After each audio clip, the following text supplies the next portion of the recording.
Today, I want to talk about how a major Chinese e-commerce company is being criticized online. In Japan, when it comes to online shopping, Amazon and Rakuten are well known, but in China, due to the country's internet restrictions, foreign platforms can't really be used.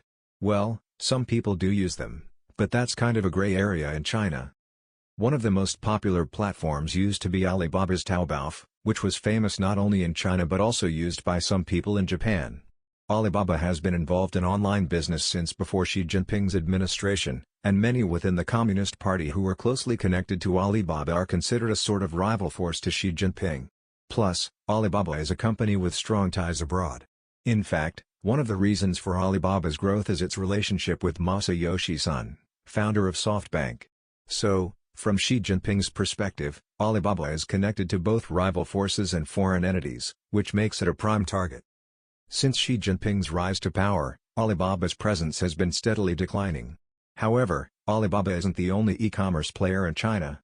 Recently, a company called Guizhou has become very popular for online shopping. Guizhou, written in Chinese characters, is the reverse of Tokyo, which is how its name Zhejiang is derived. The name comes from the founder's name and the name of his former girlfriend at the time.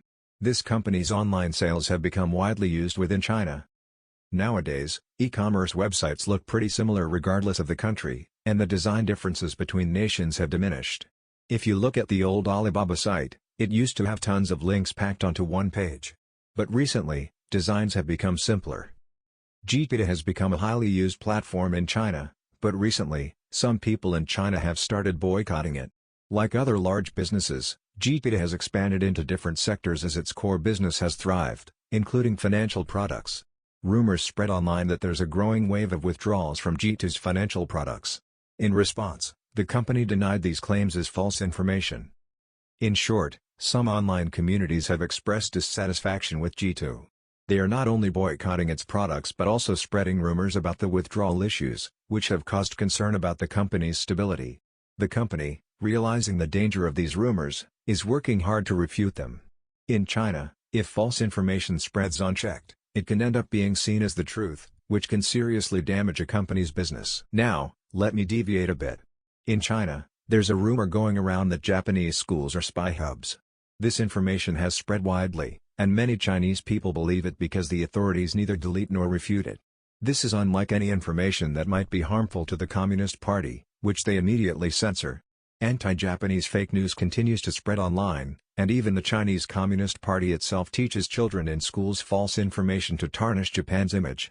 So for Japanese people, China is a very dangerous place, where access to accurate information is limited. Coming back to Guizhou, fake information attacking them has spread, and the company is working hard to combat it.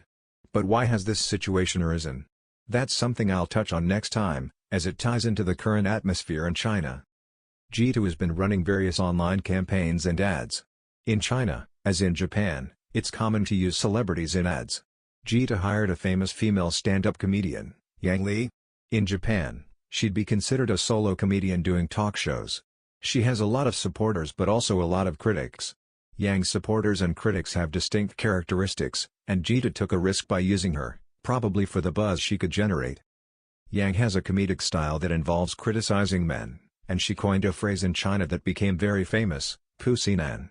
The first character means ordinary, the second means confident, and the last is man. Together, the phrase refers to men who are, from an outsider's perspective, very ordinary but are full of self-confidence. Yang would joke about such men in her talk shows, and many women agreed, making her quite popular. But on the flip side, a lot of men felt offended, thinking she was talking about them. This triggered a backlash, which extended to Guizhou for using her in their ad campaigns. In China, especially outside Shanghai, there's still a strong sense of male superiority.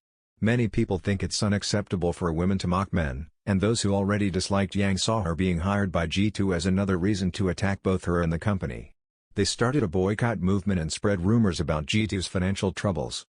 This situation has deeper roots in China's current economic and social context. Many men, particularly from the younger generation, are frustrated with the job market. Some have applied to over 100 companies without success. Their dissatisfaction with life has boiled over, and being mocked by a female comedian only adds to their anger. Hence, The backlash against G2 and Yang. G2 likely anticipated this kind of reaction, since a similar controversy occurred when Yang was hired by Intel. Despite that, G2 chose to go ahead with her, possibly because they saw more benefit in appealing to women. Women tend to be the ones making purchases like accessories and clothing online, while many of the men attacking the company likely don't have much buying power. In my opinion, humor that involves criticizing others can only work when everyone is in a good place.